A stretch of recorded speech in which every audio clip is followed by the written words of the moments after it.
तो आज हम लोगों का जो है वो पहला टॉपिक है जिसको हम लोग शुरू करेंगे, तारीख ज़बान उर्दू। ये किसी भी एग्जाम के पर्सपेक्टिव से, किसी भी एग्जाम को लेके सबसे अहम और सबसे इम्पोर्टेंट टॉपिक जो है वो माना जाता है। तो जैसे कि आप इसमें देखेंगे, पहले ही बात लिखी हुई है तारीख। तारीख का मतलब होता है हिस्ट्री, ठीक है। तो हमें तारीख पढ़नी है किसकी? उर्दू ज़बान की तारीख को कवर करना है, ठीक है। हो सकता है आप लोगों ने इससे पहले पढ़ी हो या इससे पहले आपने इस पे जो है वो गौर व फिक्र किया हो, लेकिन हम लोग बिल्कुल ज़ीरो से जो है वो इसको शुरू करने वाले हैं। और साथ के साथ आप लोग इसके नोट्स भी जो है वो कंप्लीट करते रहिए, ठीक है। चलिए फिर तो शुरू करते हैं तारीख ज़बान उर्दू की। सबसे पहले बात करते हैं कि कोई चीज़ें जो है वो आपको ना समझ में आए। अब आवाज़ आ रही है बेटा?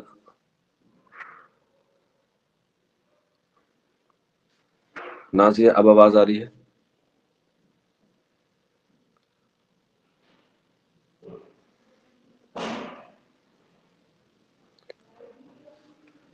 बाकी लोगों को आ रही है? फरहा, सबा, महजबीन, महमूद अली? ठीक है, ओके। फिर उनके यहाँ से कोई दिक्कत हो सकती है, ठीक है।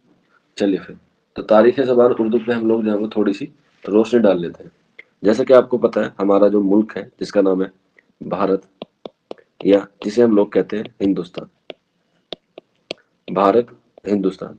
आपको पता है कि इससे पहले यहाँ पर बहुत सारी कल्चर था, बहुत सारी तहजीब थी, बहुत सारी सभ्यताएं थी, जिसमें जो लास्ट और सबसे अहम सभ्यता मानी जाती है वो मानी जाती है हमारी सिंधु सभ्यता।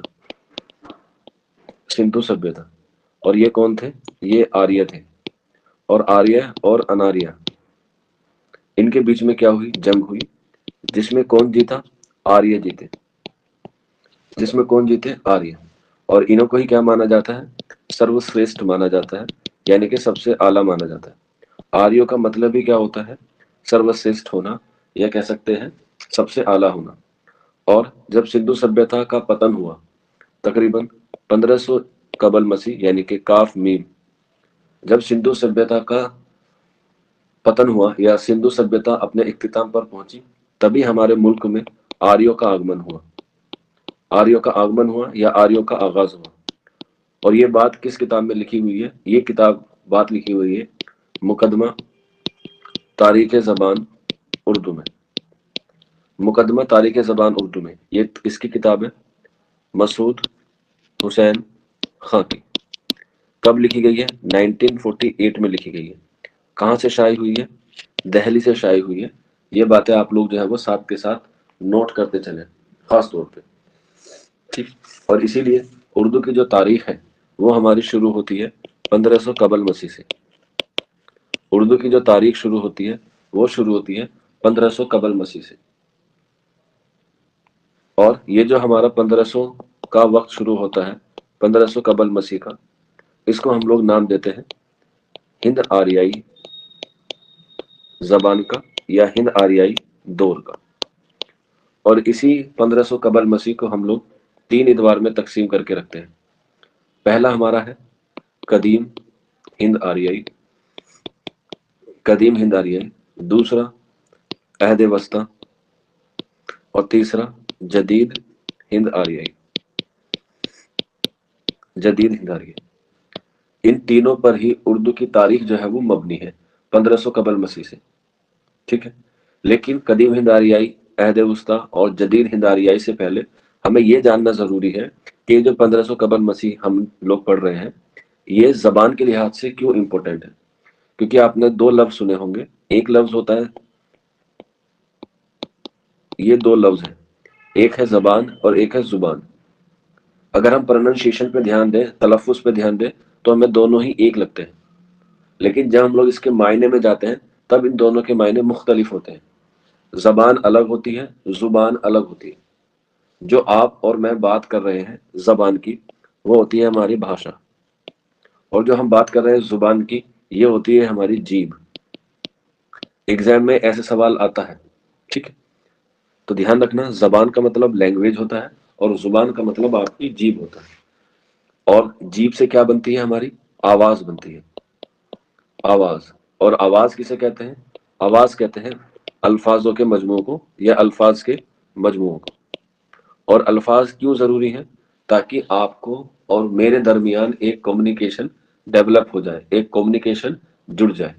तो जो आवाज है या जो जबान है, उसका हम लोग इस्तेमाल करते हैं अपनी बात करने को, अपने ख्याल पेश करने को, अपने जज्बात जाहिर करने को। ठीक है, अगर मान ले चलो खुदा ना खास्ता मेरी जबान चली जाए, तो आपको मैं जो है वो पढ़ा नहीं सकता। मेरे अंदर जो जज्बात है, मेरे अंदर जो ख्याल है, मेरी जो बात है वो आप तक पहुंचेगी नहीं। तो इसलिए जो आवाज है वो अल्फाजों का मजमुआ है, और अल्फाज जो है वो बात कहने के लिए, अपने ख्याल पेश करने के लिए क्या होते हैं? जरूरी होते हैं। अब ये जो जबान है, अब दुनिया में बहुत सारी जबानें हैं, बहुत सारी जबानें हैं, लेकिन उर्दू के जो माहिर लिसानियात हैं, माहिर लिसानियात, लिसानियात कहते हैं जो जबान का पारखी होता है या जबान का माहिर होता है। ठीक है, या जो लिंग्विस्टिक होते हैं उन्हें हम बोलते हैं माहिर लिसानियात, या भाषा विशेषज्ञ जिसको हम लोग कहते हैं। तो माहिर लिसानियात जो है हमारे लिए सबसे अहम है गैरिसन। कौन है? गैरिसन। क्योंकि इन्होंने दुनिया की जितने भी जमाने हैं उनको एक जगह लाकर उन्हें 8 खानदानों में क्या कर दिया? तकसीम कर दिया। ठीक है, 8 खानदानों में। और 8 खानदानों में कौन कौन सी चीजें ली? 3 चीजें ली, सोती, सरफी और नवी। ये जबान की एक अलग अलग कैटेगरी होती है, एक अलग अलग इदवार होता है। सूतियात, सरफियात और नुहियात। सूतियात होता है तलफ़ुज़ के एतबार से, सरफियात होता है अल्फाज के एतबार से, और नहवियात होता है जुमलों के एतबार से। ये मैं आपको किसी और दिन क्लास में अच्छी तफसील से पढ़ाऊंगा कि सूतियात क्या होता है, सरफियात क्या होता है और नहवियात क्या होता है। ठीक है, तो गैरिसन ने ये जो जबान है, दुनिया की तमाम जबानें हैं, उनको जो है वो 8 इदवार में जो है वो तकसीम कर दिया। अब वो 8 इदवार कौन कौन से हैं वो आपको लिखने हैं, जिसमें सबसे पहले हमारे पास आता है ऑप्शन फर्स्ट सामी। ऑप्शन 2 सामी के बाद हमारा दूसरा आता है हिंद चीनी। हिंद चीनी। इसके बाद तीसरा आता है हमारे पास द्राविडी। द्राविडी। इसके बाद फोर्थ आता है हमारे पास मुंडा। पांचवा आता है हमारे पास मुंडा के बाद अमेरिकी। अमेरिकी के बाद छठा आता है हमारे पास अफ्रीका की बांतू। अफ्रीका की बांतू। ठीक है, इसके बाद सेवंथ आता है अफ्रीका की बांतू के बाद मलालाई। मलायाई। और 8वें पे आता है हिंद यूरोपी। ठीक है, ये 8 जबानें हैं, सामी, हिंद चीनी, द्राविडी, मुंडा, अमेरिकी, अफ्रीका की बांतू, मलायाई और हिंद यूरोपी। इसमें 2 सबसे इंपॉर्टेंट हैं आपके लिए। सबसे पहला है सामी और सबसे लास्ट वाला है हिंद यूरोपी। क्योंकि इन दोनों का ही ताल्लुक किससे है? इन दोनों का ही ताल्लुक उर्दू जबान से है। सामी में 2 जबानें आती हैं, एक आती है अरबी और एक आती है फारसी। ये दोनों सामी खानदान की जबान है, अरबी और फारसी। अरबी और फारसी जो है वो दोनों किसकी जबान है? सामी की जबान है। और हमारी उर्दू कहाँ पे आती है? हिंद यूरोपी पे। लेकिन हिंद यूरोपी पे डायरेक्ट नहीं आती है। आप लोगों ने देखा होगा दूध, सभी ने देखा होगा, आपके घर में दूध आता है, आप उसको जो है वो नींबू के साथ एक विधि करके उसका क्या बना लेते हैं? पनीर बना लेते हैं। फिर पनीर के साथ क्या करते हैं? पनीर के साथ मटर गेर के उसका मटर पनीर बना लेते हैं। ठीक है, मटर पनीर जो है रात को बनाया और सुबह को बच गया। अब सुबह को मटर नहीं, उसके हमने क्या बना लिए? पुलाव बना लिए। समझ में आ रहा ना मैं आपको क्या समझाने की कोशिश कर रहा हूँ? कि चीज एक ही है, हमने उसके अलग अलग इस्तेमाल करके उसकी अलग अलग चीजें जो है वो बना ली है। तो ठीक इसी तरह से जो हमारी उर्दू है वो डायरेक्ट उर्दू नहीं बनी है। कभी आप लोग सोचे कि वो डायरेक्ट उर्दू बनी है? नहीं बनी है। अगर हम उसका जमानी तरतीब लगाएं तो सबसे पहला आता है हमारे पास संस्कृत। संस्कृत के बाद हमारे पास आती है प्राकृत। ये जमानी तरतीब याद रखना। और प्राकृत के बाद हमारे पास आती है अपभ्रंश। अपभ्रंश। अपभ्रंश के बाद आती है सूर सैनी अपभ्रंश। सूर सैनी अपभ्रंश। सूरसैनी अपभ्रंश के बाद हमारे पास आती है मगरिबी हिंद। कौन सा? मगरिबी हिंद। मगरिबी हिंद की 5 बोलियां हैं और उन्हीं बोली में आज सबसे जो अहम है हमारे लिए वो है खड़ी बोली। खड़ी बोली, और फिर खड़ी बोली से जाके निकलती है उर्दू। तो इस तरीके से उर्दू जबान जो है वो बहुत अरसे बाद जाके हमारे पास आती है, और यही तारीख जो है वो हमें क्या करनी है, पढ़नी है। ठीक है, हम लोग स्टेप बाय स्टेप चीजों को कवर करेंगे। ठीक है, तो ये 8 खानदान हो गए सामी, और आपके लिए हमारे पास क्या हो गया दूसरा, हिंद यूरोपी। लेकिन इसके हवाले से भी आपको थोड़ी सी बातें और अपने जहन में रखनी होगी कि इसमें जो है वो कौन कौन सी चीजें जो है वो आपको रखनी है। जैसे मैंने आपको बताया सिंधु सभ्यता, सिंधु से पहले क्या हुआ, सिंधु सभ्यता के बाद हुआ ये हिंदू, हिंदू से भी क्या बना फिर इंदु, क्योंकि अरबी और फारसी में सा और हा का क्या है, कंसेप्ट है ही नहीं, तो इसलिए उनसे क्या होता है, हर्फ की अदायगी होती भी नहीं है। क्योंकि आपको पता है जो आर्य हैं, जो आर्य हैं उनका जो घर है या उनकी जो जगह है वो हमने कहाँ से मानी है, तिब्बत से मानी है, तिब्बत। और आर्यों का जो पहला घर माना जाता है, आर्यों का जो पहला घर माना जाता है वो तिब्बत ही माना जाता है। और ये बात किसने कही है, ये बात कही है गिली ने। ये बहुत बड़े एक इतिहासकार हुए हैं गिली, उन्होंने ये कहा है कि आर्यों का पहला घर क्या है, मध्य एशिया, वो मध्य एशिया कह रहा सॉरी, तिब्बत है। इसी के अलावा आपने सुना होगा आर्यों का जो वतन है, आर्यों का जो वतन है वो मध्य एशिया है, मध्य एशिया यानी कि सेंट्रल एशिया,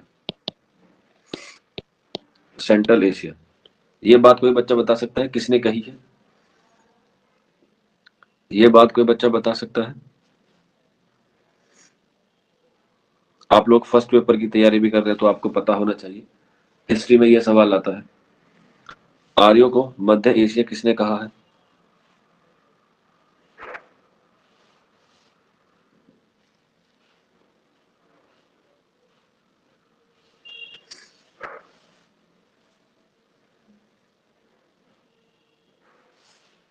कोई बच्चा बताए, एटलीस्ट कोई तो जवाब दे, हाँ या ना में, या कोई अपने हिसाब से लगा के देखे।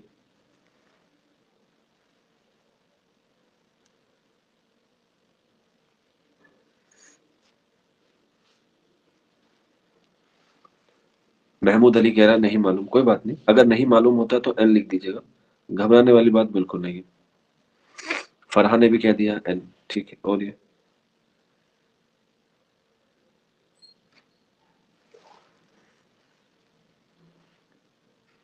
चलो कोई बात नहीं, इसका मतलब यह है कि आपको इसके बारे में नहीं पता, तो आपको हिस्ट्री पढ़ना जो है वो ज्यादा जरूरी है। इसमें जो है वो बहुत सारे इख्तलाफात हैं, मैक्स मूलर हुआ, स्मिथ हुआ, ठीक है, इसी तरह से बाल गंगाधर तिलक हुए, बहुत सारे लोग हैं जिन्होंने इस बात पे अपना इत्तिफाक पेश किया है कि कोई कहता है कि तिब्बत से आए हैं। जैसे अगर हम बात करें बाल गंगाधर तिलक की, उन्होंने भी जो है उनका घर तिब्बत से बताया है, स्वामी दयानंद ने भी वही बताया। लेकिन जो मैक्स मूलर है, स्मिथ है, उन्होंने आर्यों की आमद कहाँ से बताई है, एशिया से बताई है, वो भी कहाँ से, सेंट्रल एशिया से जो है उसको बारे में बताया है। और जब ये सेंट्रल एशिया से आए, सेंट्रल एशिया आता है हमारे देश के इस तरफ, हम हैं यहाँ पर, अगर हम मैप के अकॉर्डिंग देखें तो हम लोग हैं यहाँ पर। और जब हम लोग मैप देखते हैं तो यहीं पर हमारे पास क्या बनता है, तिब्बत आता है। क्या आता है, तिब्बत आता है, तिब्बत आता है। तो इसी तिब्बत का, या कह सकते हैं इस सेंट्रल एरिया में 2 ग्रुप बने आर्यों के। क्या बने, 2 ग्रुप, एक बना मगरिब वाला, एक बना मगरिब का और एक बना मशरिक का, यानी कि मगरिब आर्य ग्रुप और मशरिक आर्य ग्रुप। इनको जो है वो हम लोगों ने एक नाम दिया। ठीक है, इसका जो नाम था मगरिब का वो था कैंटम ग्रुप, कैंटम ग्रुप मगरिब में, जिसमें 3-4 जबानें आई, जैसे यूनानी आई, यूनानी के बाद लातीनी, लातीनी के बाद जर्मनी। और ये जो मशरिक वाला है ये हिंदुस्तान पहुंचा और इसमें आई 2 जबानें, फारसी और संस्कृत। यानी कि जो आर्य हमारे यहाँ पर आए वो मशरिक की तरफ से आए, ये वाले इस वाले एरिया से। ठीक है, और यहीं पर जो है वो आके क्या हो गए, बस गए। और जब यहाँ पर बसे आके, तो यहाँ पर ऑलरेडी लोग रहा करते थे, और वो थे द्राविडी। द्राविडी, जिनसे आर्यों की और द्राविडों की क्या हुई, लड़ाई हुई, जिसमें द्राविड हार गए और आर्य जो है वो जीत गए। और वो क्यों जीते, क्योंकि सबसे पहली बात तो ये थी कि वो बहुत आ, युद्ध में या जंग में जो है वो काफी बार लड़ चुके थे और वो लड़ते लड़ते यहाँ तक पहुंचे थे। द्राविड वाले थोड़े कमजोर थे क्योंकि उन्होंने कभी लड़ाई नहीं लड़ी थी। तो कभी कभी पूछ लिया जाता है कि द्राविडी जबान में कौन कौन सी बोली आती है। तो आती है तमिल, तेलुगु, कन्नड़ी या कन्नड़ और मलयालम। ये चार जबानें हैं जो द्राविड के हिस्से में आती है, क्योंकि मैंने आपको भी ऊपर खानदान लिखवाया तो उसमें द्राविड भी लिखवाया था। तो तमिल, तेलुगु, कन्नड़ी और मलयालम। आपने पढ़ा होगा चार वेद, ठीक है। चार वेदों में जो सबसे कदीम वेद है वो कौन सा वेद है, कोई बच्चा बता सकता है? चार वेद में जो सबसे कदीम, कदीम का मतलब होता है प्राचीन यानी कि पुराना। आप शॉर्ट फॉर्म में भी लिख सकते हैं। बिल्कुल, शाबाश। वो कौन है? और वो है हमारा ऋग्वेद। ऋग्वेद। और ऋग्वेद की जो रचना है वो हमारे पास 1500 ईसा मसीह पूर्व भी देखने को मिलती है, यानी कि 1500 कबल मसीह के आसपास का वक्त ही क्या होता है, हमें वो देखने को मिलता है, जिसको मुकम्मल करने में तकरीबन 400-500 साल लगे, जो जाके पूरा हुआ तकरीबन 1100 या 1000 कबल मसीह के आसपास। ठीक है, वो हम लोग तारीख में पढ़ेंगे, हम लोग यहाँ पे बात करते हैं। कभी कभी आपका जीएस वाला पार्ट भी है, तो पूछा जाता है कि पांचवा वेद किस जबान में लिखा गया है। पांचवा वेद किसी ने पढ़ा है? पांचवा वेद पढ़ा नहीं होगा तो वो तमिल जबान में लिखा गया है, ध्यान रखना। पांचवा वेद तमिल जबान में लिखा गया है, जिसका नाम था कोलप्पियम। ठीक है, और इसका मौजू क्या था? इसका मौजू था तमिल व्याकरण। तमिल व्याकरण, ठीक है। ये तमिल है, ये द्राविड़ी की जबान है। ये जो टॉपिक ऑफ कैंसर जाती है उसके नीचे तक का जो हिस्सा है वो आर्यों ने द्राविड़ को नीचे घसीट दिया था, और उत्तर भारत में या कह सकते हैं शुमाली हिंद में अपना अस्तित्व या अपनी सल्तनत जो है वो कायम कर ली थी, और यहाँ पर आकर जो है वो गुसर बसर करने लगे थे। और जब वहां पर आए तो यहाँ पर जो जबान पैदा हुई, हमने उसे एक नाम दिया, उसे एक खानदान बनाया जिसका नाम था हिंद यूरोपी। ये एक पूरा खानदान था हिंद यूरोपी, जिसको हमने 3 इतवार में तकसीम किया। लेकिन हमने तो पढ़ा है कि जो हमारी जबान है वो हिंद आर्याई खानदान की जबान है। लेकिन ये तो आप कह रहे हैं सर ये तो हिंद यूरोपी है, ये थोड़ा सा डाउट क्लियर कर दीजिए। ये हिंद यूरोपी है, ये हिंद आर्याई है, इसके बारे में हमें जरा बता दीजिए। ये सुनो, ये बात आपके दिमाग में आई कि नहीं आई? खानदान हमारा हिंद यूरोपी है, लेकिन हम उसे एग्जाम में हवाले से हिंद आर्याई पढ़ते हैं, हिंद आर्याई खानदान पढ़ते हैं। ऐसा क्यों करते हैं? कभी सोचा आप लोगों ने इस बारे में?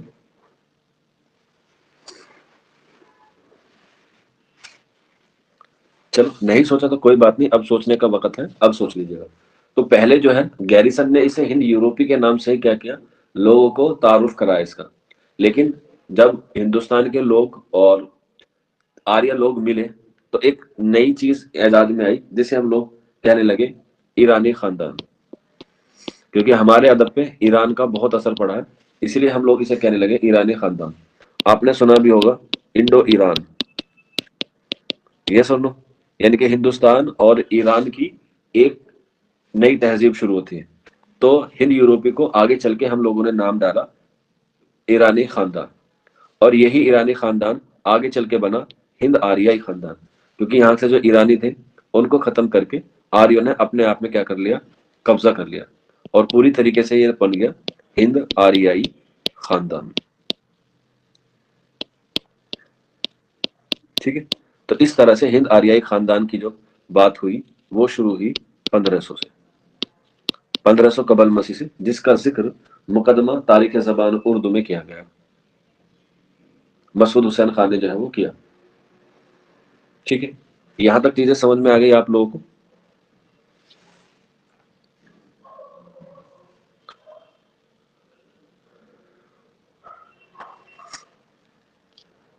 वेरी गुड, शाबाश। अब हम लोग बात करेंगे अपने हिंद आर्याई दौर की।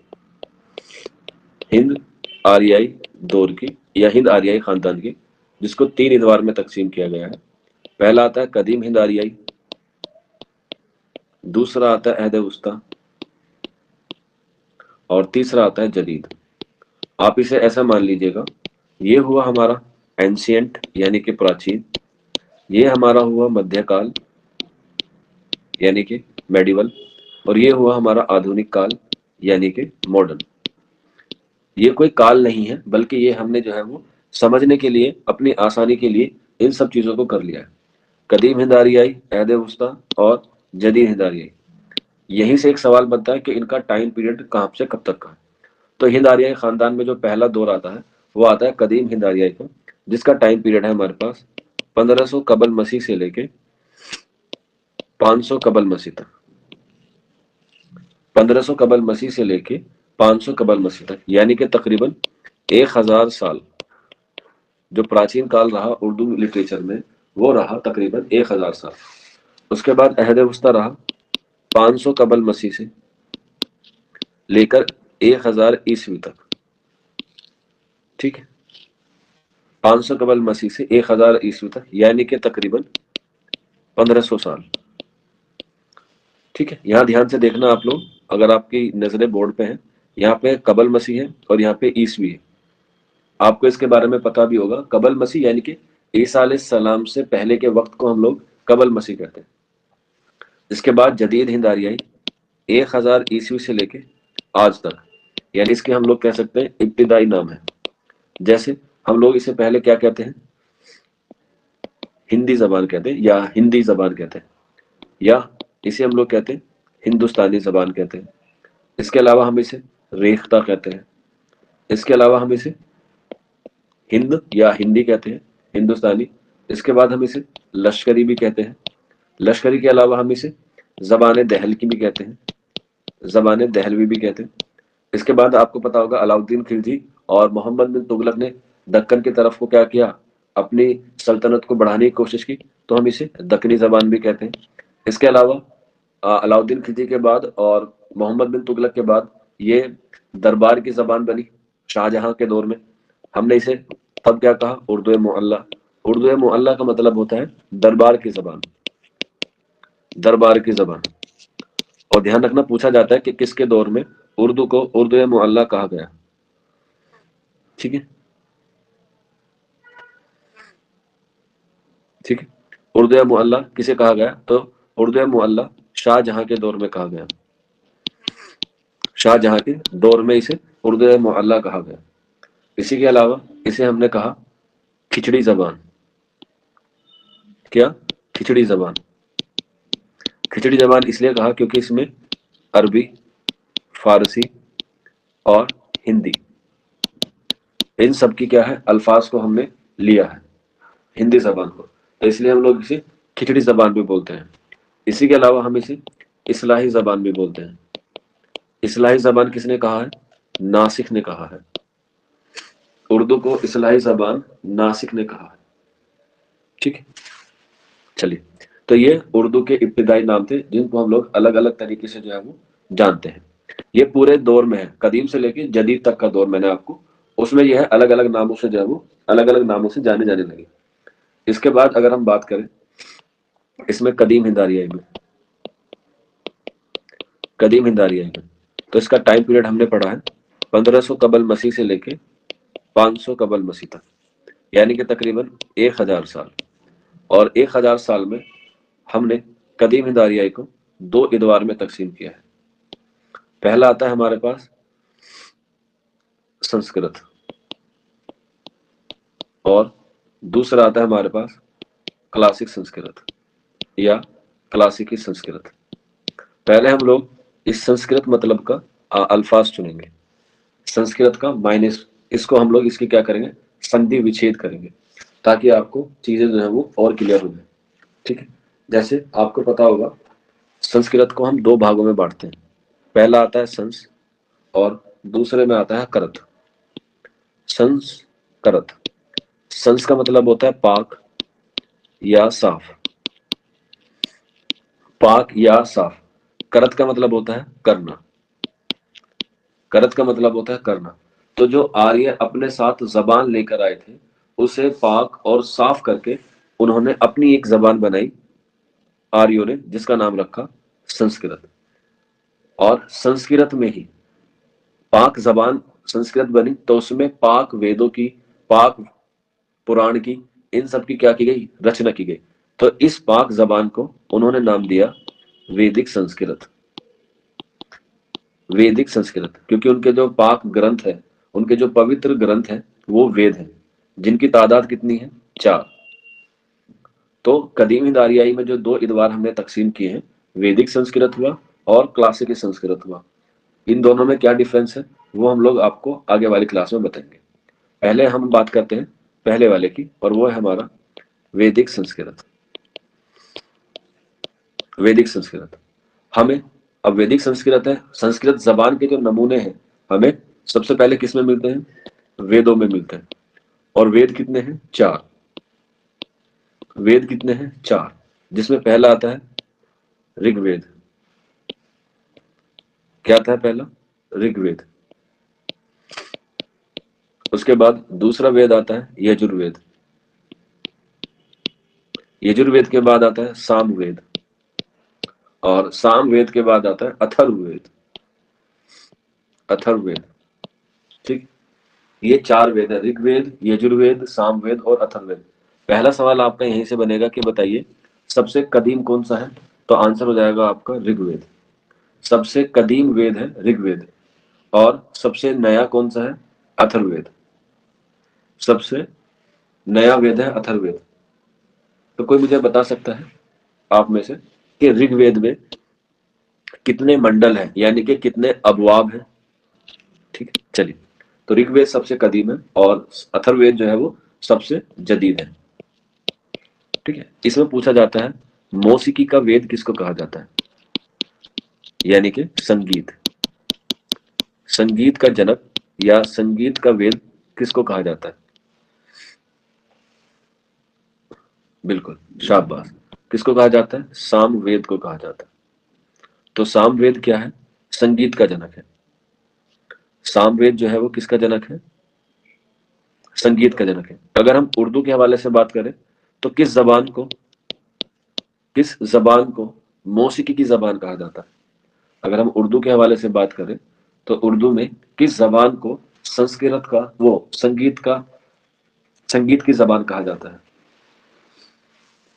उर्दू के लिहाज से बात करें तो उर्दू की किस जबान को मौसीकी की जबान कहा जाता है। वो हम लोग जदीद हिंद आरियाई में पढ़ेंगे, लेकिन यहाँ पे आ गया तो मैंने आप लोगों से पूछ लिया। अगर नहीं पता तो लिख लेना, मराठी। मराठी जबान को मौसीकी की जबान कहते हैं। ठीक है, और मराठी जबान में ही सबसे ज्यादा हुर्फ इल्लत है। हुर्फ इल्लत का मतलब है क्या बोलते हैं, हाँ, वोवल्स है, वोवल्स। हिंदी में आपको पता है 11 होते हैं, इंग्लिश में आपको पता है 5 होते हैं, उर्दू में 3 होते हैं, अलिफ, वाव और या, हुर्फ इल्लत। इनकी अलग अलग किस्म होती है जो मिलके 10 बना देती है। वो आप लोग ग्रामर वाले पार्ट में पढ़ लेना। ठीक है, चलिए फिर। तो कदीम हिंद आरियाई में हम लोग बात कर रहे थे वैदिक संस्कृत की। और वैदिक संस्कृत में हमने चारों वेद पढ़े, ऋग्वेद, यजुर्वेद, सामवेद और अथर्ववेद। तो जैसा पता है कि इसमें जो है वो इस जबान को क्या माना गया है, पाक माना गया है और साफ माना गया है। लेकिन जब ये पाक और साफ जबान थी, और आपको पता है कि हमारे यहाँ पर एक व्यवस्था होती है जिसको हम लोग कहते हैं वर्ण व्यवस्था, और ये शुरू ही कब से हुई है वर्ण व्यवस्था, 1500 के आसपास से। क्योंकि जब वेद आ गए तो ब्राह्मण आ गए, और ब्राह्मण अपने आप को आर्यों की तरह श्रेष्ठ मानते थे। तो इसीलिए उन्होंने क्या किया, ब्रह्मांड को ऊपर रखा, ब्राह्मण को। और उसके बाद क्या आ गए, वेश्या, क्षत्रिय और शूद्र। इन सब का जिक्र हमें वैदिक संस्कृत में ही देखने को मिलता है, और वैदिक संस्कृत के नमूने भी हमें इसी दौर में देखने को मिलते हैं। तो ये जो ऊपर वाली कास्ट है जिसे हम ब्राह्मण कहते हैं, इन्होंने अपने आप को श्रेष्ठ देखने के लिए, अपने आप को श्रेष्ठ बनाने के लिए इस वैदिक संस्कृत में, ये जो जबान है संस्कृत, इसके रूल लगाने शुरू कर दिए, यानी कि नियम और कानून या कायदे कानून लगाने शुरू कर दिए। कह सकते हैं हमने एक कवायद रखनी शुरू कर दी, हमने एक कवायद शुरू कर दी। जब हम लोग अहद वुस्ता पढ़ेंगे ना, तो उसमें आपने ड्रामे देखे होंगे कालिदास वगैरह के। कालिदास का ड्रामा आप लोगों ने पता भी होगा ना, एक आधा आपने सुना भी होगा। मालवी का अग्निमित्रम है, ठीक है, अभिज्ञान शकुंतलम है, सुने हैं आप लोगों ने ये नाम? हाँ। तो उसमें इतनी वो रखा गया था कि जो नीचे जाति के लोग होते थे, जो शूद्र होते थे, जो उसमें किरदार निभाते थे, उनको भी संस्कृत जबान बोलने की आजादी नहीं थी। उनको भी उस वक्त की जो जबान थी, जो निचली जबान थी, उसको ही क्या किया जाता था, बोला जाता था। और जो उस वक्त निचली जबान मांगी जाती थी या मानी जाती थी, वो मानी जाती थी मागधी। मागधी यानी कि जो अभिज्ञान शकुंतलम हुआ, ठीक है, इसके अलावा मालवी का अग्निमित्रम हुआ, रघुवंशम हुआ, और भी जो नाटक है, उसमें जो निचले लोग होते थे, उसमें मागधी का इस्तेमाल किया जाता था, संस्कृत का नहीं किया जाता था, क्योंकि संस्कृत जो है वो सिर्फ ऊंचे लोग ही बोल सकते थे। इसीलिए इसका जो है वो क्या शुरू हो गया, पतन होना शुरू हो गया थोड़े दिन के बाद ही। लेकिन उससे पहले जो है ये अपना काम जो है वो पूरा कर चुकी थी, और वो एक वर्ग को ऊपर सर्वश्रेष्ठ जो है वो बना चुकी थी। वो तारीख का पार्ट है, हम लोग यहाँ लिटरेचर पढ़ रहे हैं लैंग्वेज का, तो हम लोग लैंग्वेज पे जबान देंगे।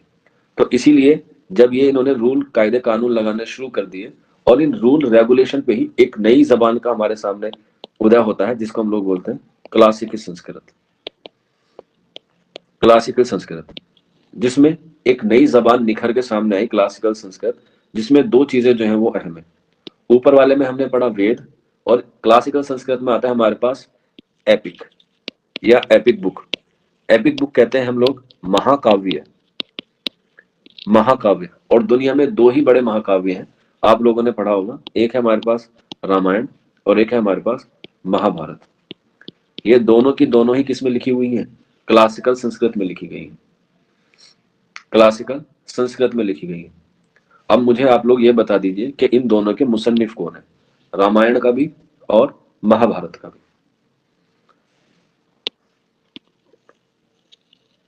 क्योंकि वेद तो जो है वो बहुत सारों ने अलग अलग लिखे हैं।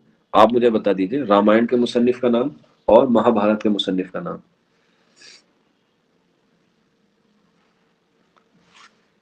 देखते हैं कौन बताता है। महजबी ने बताया वेद व्यास। बेटा नाम भी तो बताओ, वेद व्यास किसके हैं, महाभारत के हैं या रामायण के हैं?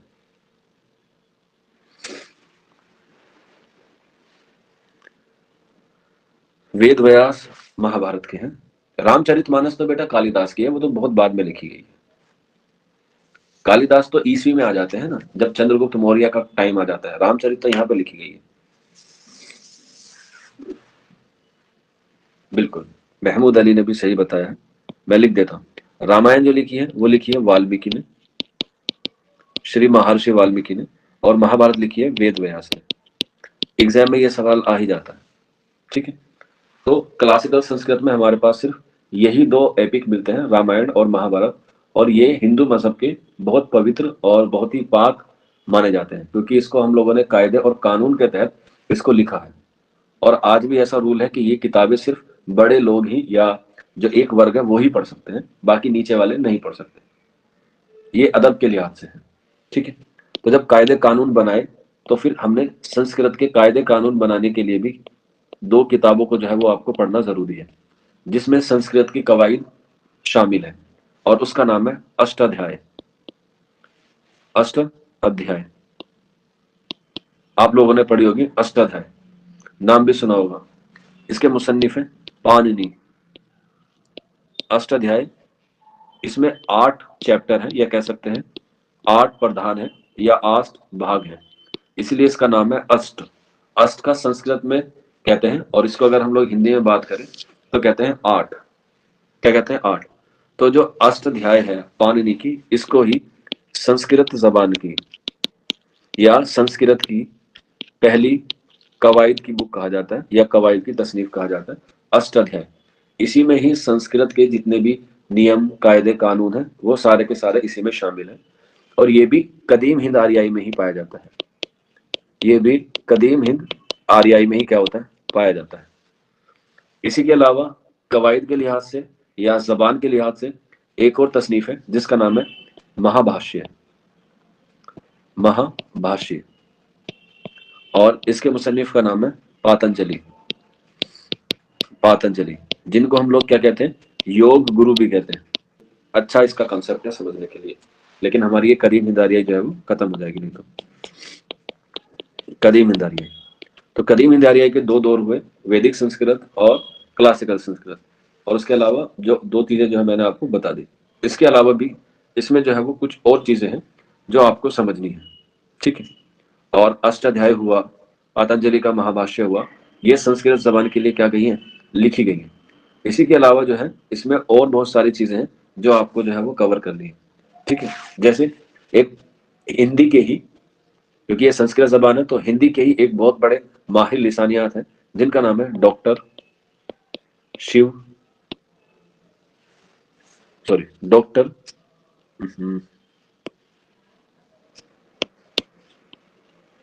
Doctor Sadeshwar, doctor Sadeshwar Verma.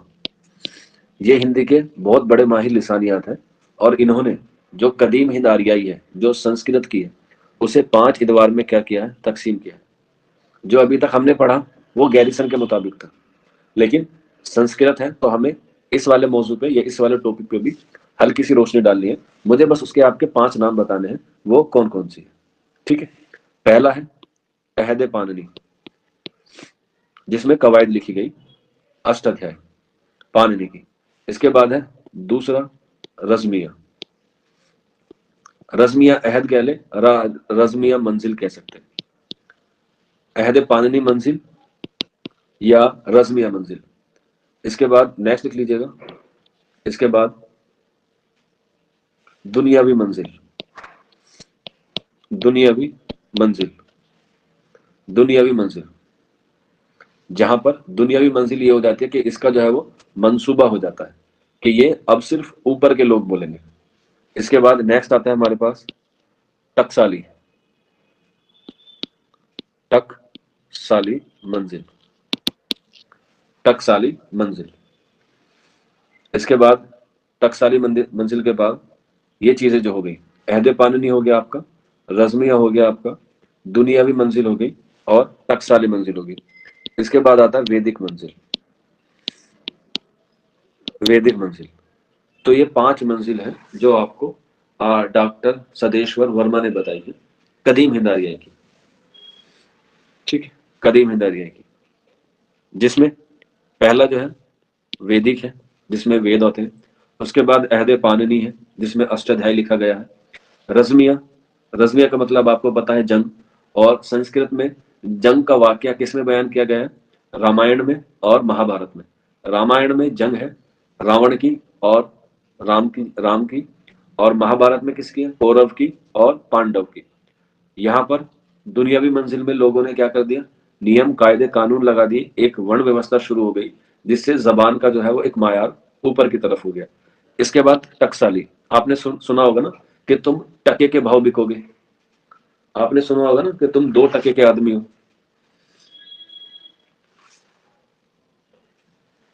तो जब इस पे जो है वो क्या कर दिया गया, इस पे कब्जा कर लिया गया, तो ये क्या हो गई, टकसाली जबान, यानी कि टके के भाव बिकी। क्योंकि इसे जो है वो महदूद कर दिया गया और लोगों को बोलने पे क्या लगा दी, पाबंदियां लगा दी। और जिस जबान पे पाबंदियां लगती हैं उसका मायार जो है वो गिरने लगता है। इसीलिए संस्कृत जबान का जो मायार गिरा वो अलग अलग लेवल में अलग अलग जगह पे गिरा, ऐसे नहीं कि एकदम से गिर गया, बहुत वक्त लगा संस्कृत जबान को, ठीक है। इसके 3 जो है वो हिस्से किए गए। जैसे सबसे पहली थी मायारी जबान, जिसको सिर्फ ऊंचे लोगों का बोलने का हक था, इसे हम लोग कह सकते हैं हाई लेवल। जहां के रहने वाले थे उनकी जो लेवल थी वो थी मायारी जबान। इसके बाद दूसरा आता है नीम मायारी, नीम मायारी जबान से मुराद होता है मीडियम लोग, जो मिडिल क्लास के लोग थे वो क्या बोले जाने लगे, नीम मायारी। और इसका जो है वो एक हिस्सा तय कर दिया कि अंबाला से लेके, अंबाला से लेके और इलाहाबाद का, जिसे आप लोग अब प्रयागराज कहते हैं, तो नीम मायारी जो संस्कृत है वो अंबाला से इलाहाबाद के दरमियान ही बोली जाती थी। इसके अलावा जो इसका सबसे नीचा हिस्सा था, जो इसका सबसे गिरा हुआ हिस्सा था, उसे हमने बोला गैर मायारी, गैर मायारी। और ये कहाँ पे बोली गई, यूपी और बिहार में। इसीलिए आप लोग देखते हैं कि जहां पर भी हम लोग यूपी और बिहार के लोग जाते हैं उन्हें क्या किया जाता है, बेइज्जत किया जाता है कि ये तो यूपी का है, ये तो बिहारी का है।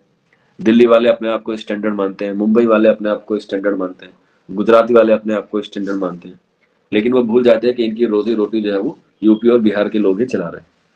तो गैर मायारी जो है वो यूपी और बिहार में जो है वो बोली जाने लगी।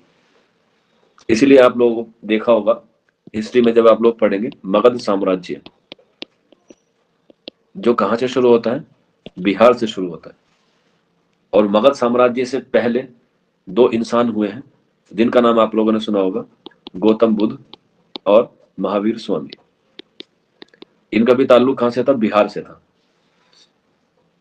ठीक है, पाटलिपुत्र हुआ, बोध गया हुआ, सोमनाथ हुआ। तो जब ये जबान गैर हो गई, गैर मायारी हो गई, यानी कि इसका जो है वो बिल्कुल लो स्टैंडर्ड हो गया और इसको जो है सिर्फ महदूद कर दिया, तो जाहिर सी बात है जब किसी इंसान के अंदर कोई गम जो है वो भरा हुआ रहता है, वो कहीं ना कहीं निकलेगा। इसीलिए इस दौर का जो पतन हुआ या इस दौर की जो इख्तिताम हुआ, वो 1500 कबल मसीह, 500 कबल मसीह में ही क्या हो गया, खत्म हो गया। और इसी दौर में दो लोगों का जन्म हुआ जिन्हें हम लोग कहते हैं गौतम बुद्ध का और महावीर स्वामी का, इसी टाइम ड्यूरेशन में 543 के आसपास है शायद, 543 के आसपास, 543 ईसा पूर्व।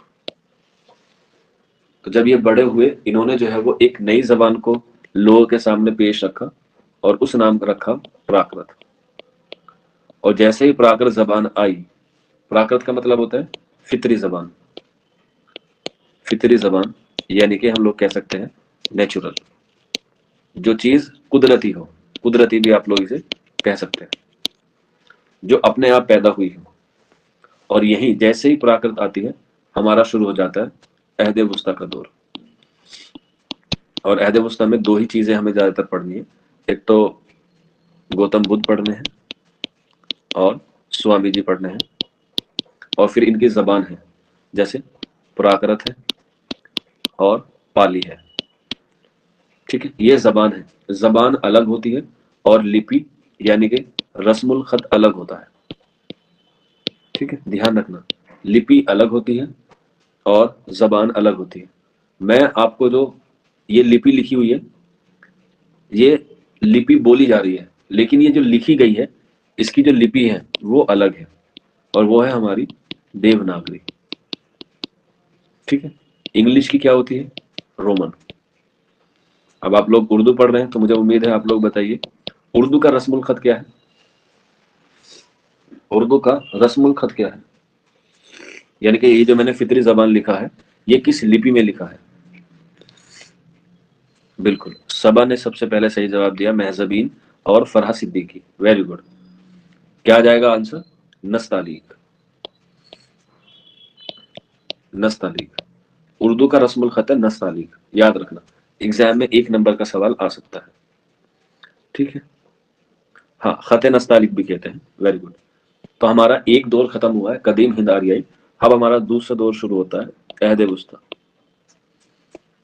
अहद वुस्ता हिंद आरियाई। और यहां से जो है वो हम लोग कल कंटिन्यू करेंगे।